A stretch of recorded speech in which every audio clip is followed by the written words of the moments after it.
Hi dears, എല്ലാവർക്കും സുഖാണോ? ഇന്ന് നമ്മൾ തയ്യാറാക്കുന്നത് സ്പെഷ്യൽ വഴുതനങ്ങ റെസിപ്പിയാണ് കേട്ടോ. വഴുതനങ്ങ കൊണ്ട് നമുക്ക് ഏറ്റവും എളുപ്പത്തിൽ തന്നെ തയ്യാറാക്കിയെടുക്കാൻ പറ്റുന്ന ഒരു റെസിപ്പിയാണിത്.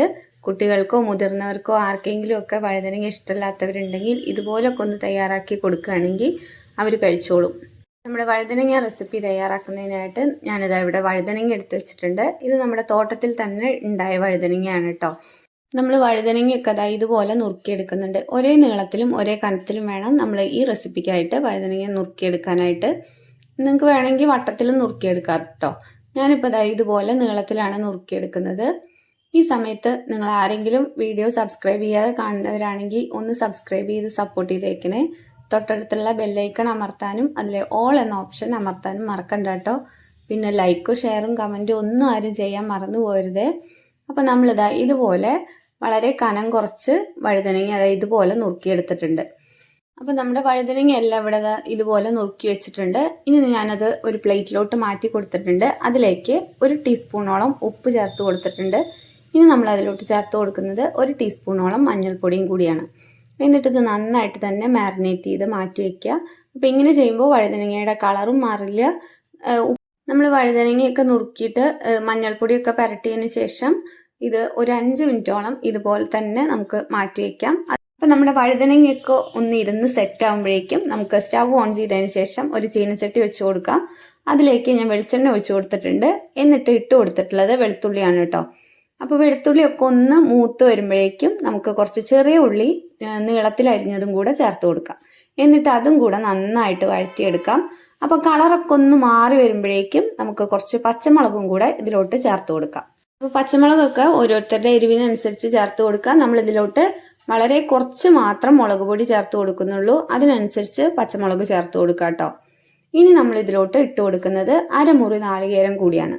അപ്പോൾ നാളികേരം നന്നായിട്ട് ചിരകി എടുത്തിട്ടുള്ളതാണ്. അതും കൂടെ ഇട്ട് കൊടുത്ത് നന്നായിട്ട് തന്നെ വറുത്തെടുക്കുന്നുണ്ട്. നല്ല മുരിഞ്ഞ ആ ഒരു പരുവത്തിലായി കിട്ടുമ്പോൾ നമുക്ക് ഇതിലോട്ട് വഴുതനങ്ങ ചേർത്ത് കൊടുക്കാം.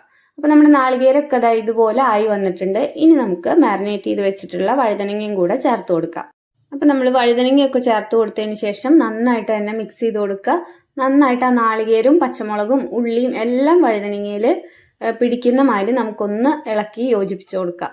അപ്പോൾ നമ്മുടെ വഴുതനങ്ങയൊക്കെ ഇവിടെ നന്നായിട്ട് തന്നെ മിക്സ് ചെയ്ത് കൊടുത്തതിന് ശേഷം ഞാനിതാ ഒന്ന് അടച്ചു വെച്ച് കൊടുക്കുന്നുണ്ട്. അടച്ചു വെച്ച് ആ ആവിയിൽ തന്നെ നമുക്കിതൊന്ന് വേവിച്ചെടുക്കണം.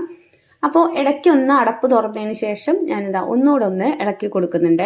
അടി പിടിക്കാതെ നോക്കണം കേട്ടോ. ഇടയ്ക്കിടയ്ക്ക് നമ്മളിത് ഒന്ന് ഇളക്കി കൊടുക്കാനായിട്ട് ശ്രദ്ധിക്കണം.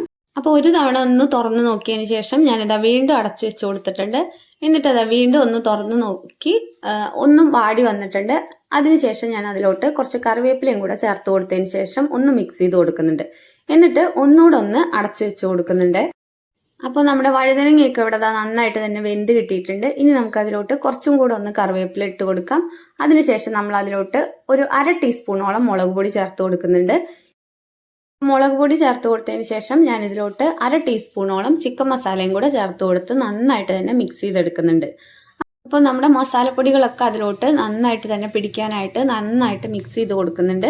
ഇനി നമ്മൾ അതിലോട്ട് ചേർത്ത് കൊടുക്കുന്നത് ഒരു തക്കാളിയാണ്.